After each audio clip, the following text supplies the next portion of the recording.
Welcome to the Heartbreak Chronicles, where every story is a raw reflection of life.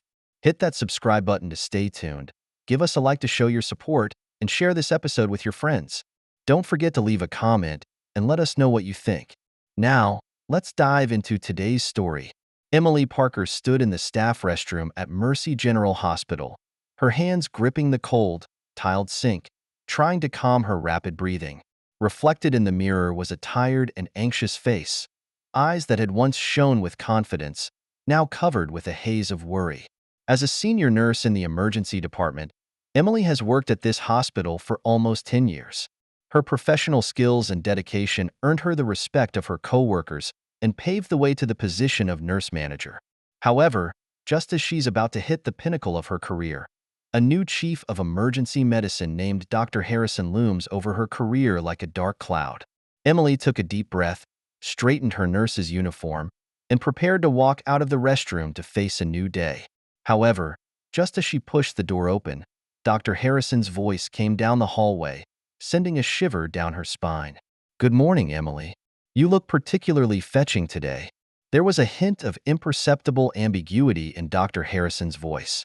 Emily forced a smile and brushed past him at a quick pace. "Good morning, Dr. Harrison." She quickened her pace, afraid he would follow.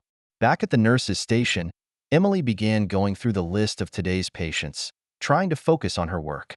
However, Dr. Harrison's words and eyes kept echoing in her mind. Ever since he came to the hospital 6 months ago, Emily has felt an invisible pressure. At first, she thought it was just a normal reaction to her new boss. But as time went on, things became more and more off. Dr. Harrison is always looking for excuses to be alone with Emily, and his eyes, words, and offhand, physical contact make Emily feel extremely uncomfortable. To make matters worse, he begins to suggest to Emily that if she is willing to cooperate, she will soon be offered the position of head nurse. Emily's heart is full of contradictions and struggles. On the one hand, she is eager to get the promotion she deserves. On the other hand, she knows that she is a married woman and her husband Mark is the most important person in her life. Every time she thought of Mark, Emily felt a pang of guilt. She hadn't told Mark about Dr. Harrison, partly because she didn't want to worry him, and partly because she was worried that Mark might act impulsively and possibly compromise her work. Late at night, Emily often tosses and turns. She began to wonder if she had inadvertently done something to cause Dr. Harrison to get the wrong idea. Maybe her smile is too friendly? Maybe her work ethic was too enthusiastic? These thoughts of self-doubt tormented her day and night like a hawk. Emily tries to deal with this dilemma in various ways. She started coming to work in more conservative clothes, cut back on solo contact with Dr. Harrison, and even considered quitting. But whenever she thought of all the work she had put into this business and the need for this steady income for her family, she felt an overwhelming sense of despair. Most distressing for Emily is that she finds herself beginning to develop an inexplicable resentment toward Mark. She blames Mark for not noticing her abnormality and not taking the initiative to ask her how she's been doing lately. Rationally, she knew the thought was unfair. Mark had always been a considerate husband. But emotionally, she can't help but crave more attention and understanding. As time went on, Emily found it increasingly difficult to concentrate on her work. She started making little mistakes that she had never made before, which added to her anxiety. She's afraid that these lapses will be seized upon by Dr. Harrison and used to threaten her further. There were times when Emily almost had the courage to complain to HR. But every time she stood in the doorway of the HR office, fear overwhelmed her. She had heard rumors of other female employees being transferred or fired for similar complaints. In the current job market, she doesn't dare risk losing the job. Emily has considered confiding in other coworkers, but she's afraid her situation will become office gossip. More importantly, she was concerned that people would question her professional integrity. After all, Dr. Harrison is seen by many as a charismatic and successful man, and who would believe that he would engage in such inappropriate behavior? As the stress built up, Emily noticed that her body was starting to show some warning signs. She had frequent headaches and her appetite was greatly diminished. She began to rely on sleeping pills to get some grudging rest. This state of life makes her feel like she is slowly losing control of her life. At the hospital, Emily begins to notice that Dr. Harrison seems to be paying attention to the other young female staff members as well. It left her with a strange ambivalence. On the one hand, she felt worried for her colleagues who might be the next victims. On the other hand, she felt a twisted relief that at least Dr. Harrison's attention was no longer focused entirely on her. This complex state of mind shames Emily to no end. She began to question her own moral standards and wondered if she still deserved to be a good wife and nurse. This self-doubt further eroded her confidence and self-esteem. Emily knew that she had to make a decision. Will you continue to endure this torment, or will you risk losing everything to stand up for yourself? Is it about protecting your career or preserving your dignity in marriage? Just when Emily feels almost broken, an unexpected opportunity presents itself. The hospital decided to send a small group of healthcare workers to a week-long training conference. This meeting will be held in another city, and Emily has been chosen to attend. At first, Emily was happy to leave. It would at least keep her away from Dr. Harrison for a while. But soon, she realizes that this could be another one of Dr. Harrison's traps. Sure enough, it wasn't long before Dr. Harrison happened to mention that he would also be attending the conference. Emily's worries began to spread in her mind. A week of out-of-town meetings meant more opportunities to spend time alone with Dr. Harrison, away from the hospital and the eyes of his colleagues. She knew that if anything happened there, it would be a complete disaster. Just as Emily was about to fall into despair, she thought of Mark. Perhaps it was time to tell him the truth. Perhaps, together, they could come up with a solution. Despite the fear and uncertainty inside, Emily still saw a glimmer of hope in the thought of being able to confide in her husband. That night, Emily returns home and decides to come clean with Mark about everything. She knew that this decision could change her life, but she couldn't bear the burden alone anymore. As she looked into Mark's concerned eyes, Emily felt a surge of courage come over her. She took a deep breath, ready to open her mouth about the months of torment. Just then, Emily's cell phone suddenly lit up. It was a text message from Dr. Harrison that read, "Looking forward to next week's meeting. We'll have lots of alone time." Emily's hands shook uncontrollably, and she knew that she had to make a choice immediately. Will you continue to remain silent, or will you be brave enough to tell the truth? Whatever she decides, her life will be turned upside down. Emily stood in front of the hotel room mirror, her trembling fingers struggling to button the last button of her shirt. In the mirror, she looked pale and tired, her eyes full of fear and self-loathing. The meeting with Dr. Harrison is less than an hour away. Emily felt a wave of vertigo as she thought back on the past week. She just knew she was heading into a terrible abyss. Throughout the session, Dr. Harrison skillfully arranged various opportunities to be alone with her, with words full of innuendo and threats. "Think about your future, Emily," Dr. Harrison whispered from the elevator. "The head nurse position is right in front of you. Are you going to give it up for a little thing?" Emily wanted to scream, to run away, but she just bowed her head in silence. She thought of Mark, of their mortgage, of the years she had put into this business. Finally, on the last day of the conference, Dr. Harrison presented an ultimatum. "Tonight, 8 p.m., my room. Don't let me down, Emily." At the moment, standing in front of the mirror, Emily felt herself on the verge of a breakdown. She picked up her cell phone, hesitated for a long time, and finally sent Mark a message. "Honey, I'm going to an important dinner tonight, and I might be late. Don't wait for my message." After sending the message, Emily felt a strong wave of nausea. She rushed into the bathroom and heaved into the toilet for a few moments. As Emily stood in front of Dr. Harrison's room, she felt as if her soul had left her body. She knocked mechanically on the door and heard, "Come in," from inside. Emily only remembers bits and pieces of what happened next. Dr. Harrison's hand, his scent, and the silent screams within himself. The whole time, Emily felt like a bystander, indifferently watching it all happen. Back in her room, Emily stood under the shower and cried, letting the scalding water wash over her body. She felt like she'd never get clean. The next morning, Emily looked at herself in the mirror and barely recognized the emaciated woman. She mechanically packed her bags for the return flight. On the plane, Emily had been staring out the porthole at the clouds, trying to clear her mind. She knew that from this moment on, everything had changed. She's no longer the simple, upstanding Emily. She betrayed herself. She betrayed Mark. She betrayed everything she ever stood for. Back at the house, Mark greeted her warmly. "How was the meeting?" he asked with concern, taking Emily's bags. Emily forced a smile.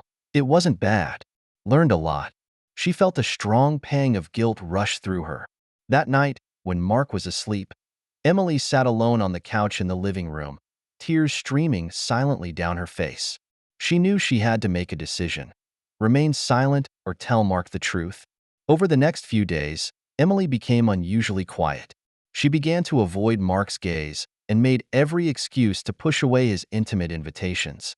Mark notices something unusual about her, but every time he asks, Emily prevaricates. Finally, one Sunday afternoon, when Mark asked again about her recent antics, Emily broke down. "I've done a terrible thing," Emily choked out. I betrayed you." Mark's face turned pale instantly. "What do you mean?" he asked, his voice quivering. Emily takes a deep breath and begins to recount what Dr. Harrison did and what happened to her at the meeting. She carefully avoided details of that final night, saying only that she had succumbed to Dr. Harrison's pressure. Mark was silent for a long time as he listened. The atmosphere in the room was so stark that it was almost suffocating. "Why didn't you tell me sooner?" Mark finally asked, pain in his voice. Emily lowered her head. "I'm afraid of losing you, and I'm afraid of losing my job. I don't know what to do." Mark stood up and paced back and forth across the room. Emily could tell he was trying to control his emotions. "I need some time," Mark finally said. "I need to think about it." With that, he turned and walked out of the room, leaving Emily sitting alone on the couch with tears streaming down her face. The next few days were unusually tense between Mark and Emily. They rarely talked and kept their distance even when they were in the same room. Emily cries alone in the guest room every night, wondering if there is any chance of saving her marriage. Meanwhile, Emily's situation in the hospital is getting worse. Dr. Harrison begins to take a turn for the worse. His demands become more and more excessive, and Emily feels she is gradually losing control of her life. Just when Emily feels like everything is falling apart, an unexpected opportunity presents itself. The hospital decided to organize a large charity clinic that required the participation of all employees. This means Emily will have the opportunity to face Dr. Harrison directly in public. Emily knows that this could be her last chance. She must make a choice. Will she continue to endure this torment, or will she be brave enough to come forward and reveal the truth? Just as Emily was hesitating, Mark knocked on her door. "We need to talk," he said, with both pain and determination in his eyes. "I think we should face this together." Emily looked into Mark's eyes and suddenly felt a glimmer of hope. Perhaps their love is not completely broken. Perhaps there is a chance of salvation.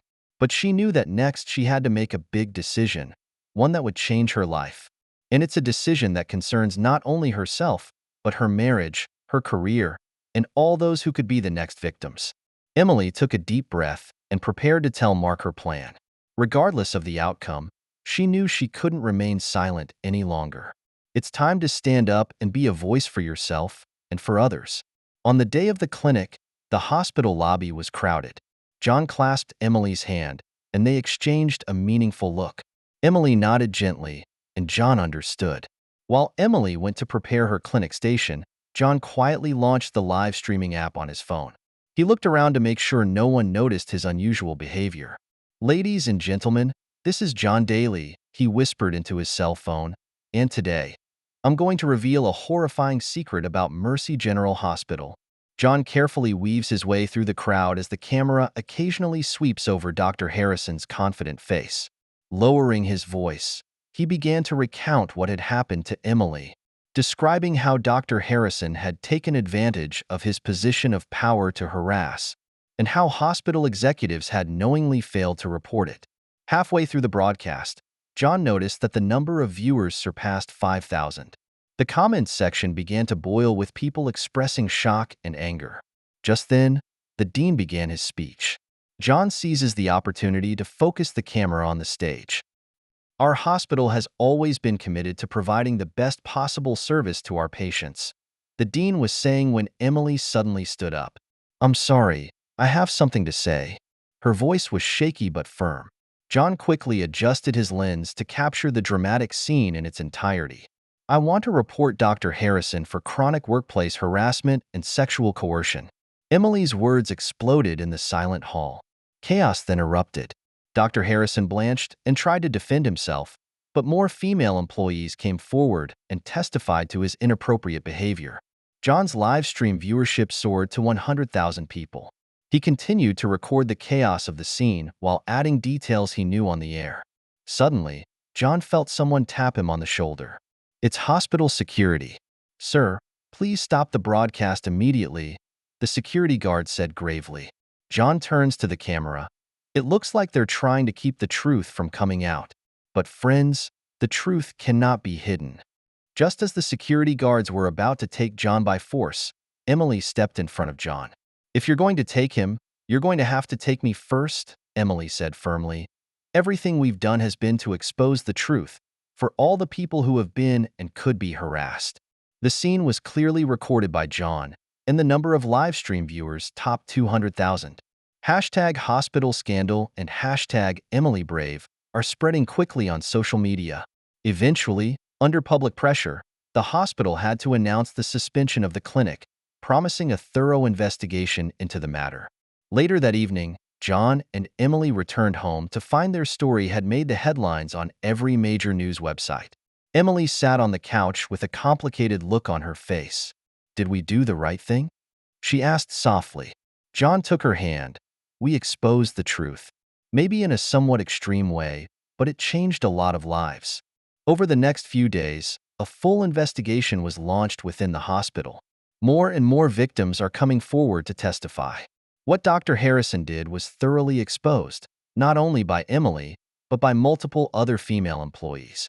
A week later, the results of the survey came out. Dr. Harrison was fired on the spot and faces criminal charges. The head of human resources and several senior managers were also dismissed for knowingly failing to report. Emily was nominated as the new head nurse, and the hospital publicly apologized and promised to establish a stricter anti-harassment policy. John and Emily's actions have sparked national attention to the issue of workplace harassment. They have been interviewed by several media outlets and have become representative of the anti-workplace harassment movement. However, the fame that comes with it also puts unexpected pressure on them. But every time they receive a thank you note from one of the other victims, John and Emily know that it was worth it. John Daly stared at the doorknob of the counseling room, his mind at war with the heavens. It's been 3 months, and the rift between him and Tina since the damn live-streaming incident is like a wound that won't heal.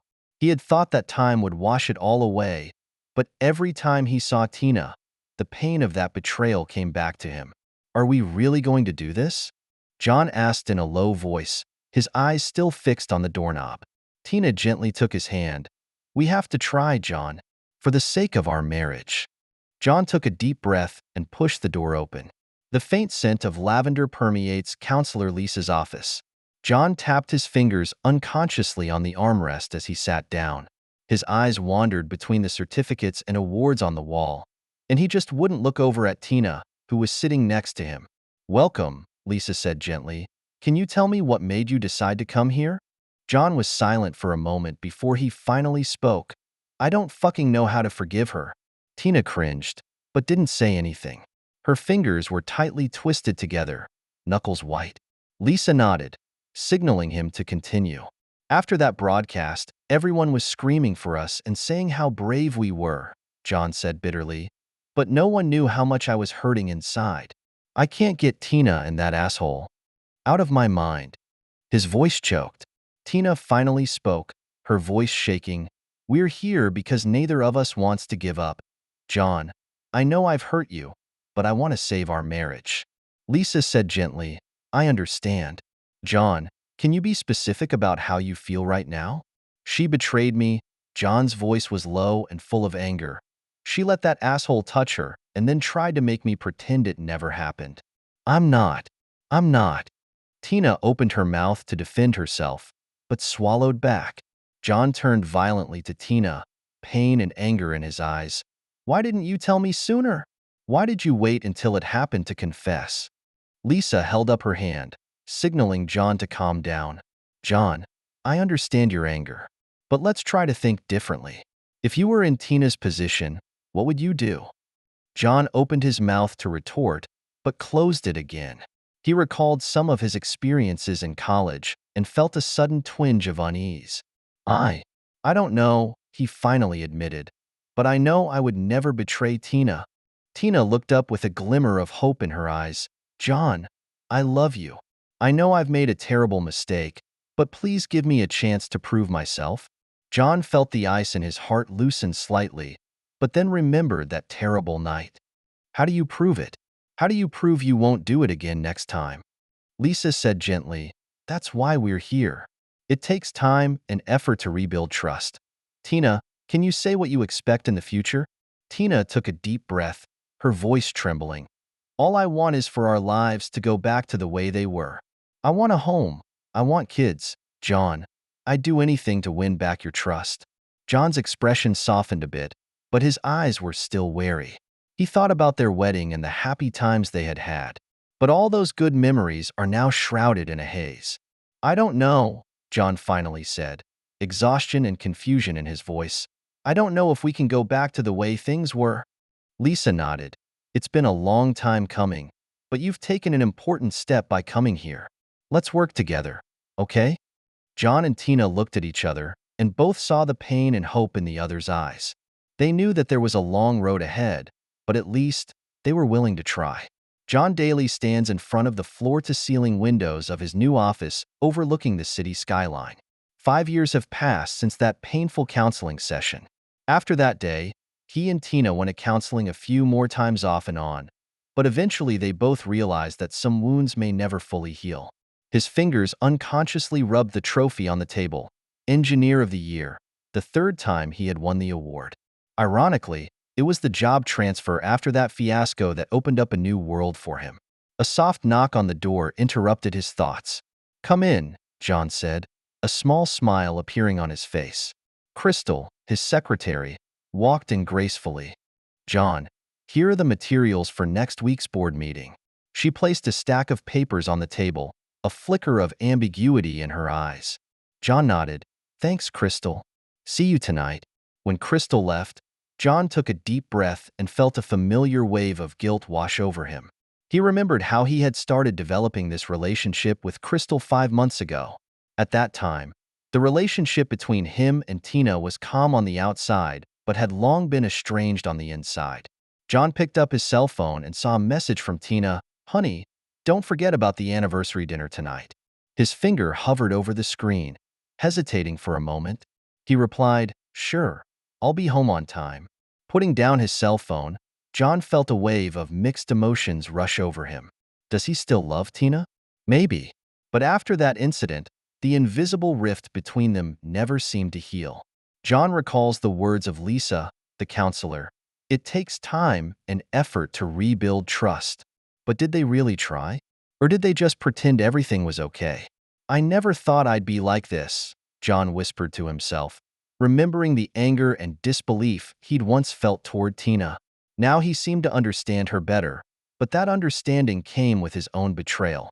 He recalled that after that counseling session, they had made a sincere attempt to rebuild their relationship. They followed Lisa's advice and spent time each day communicating their feelings. But over time, those conversations became emptier and eventually became routine.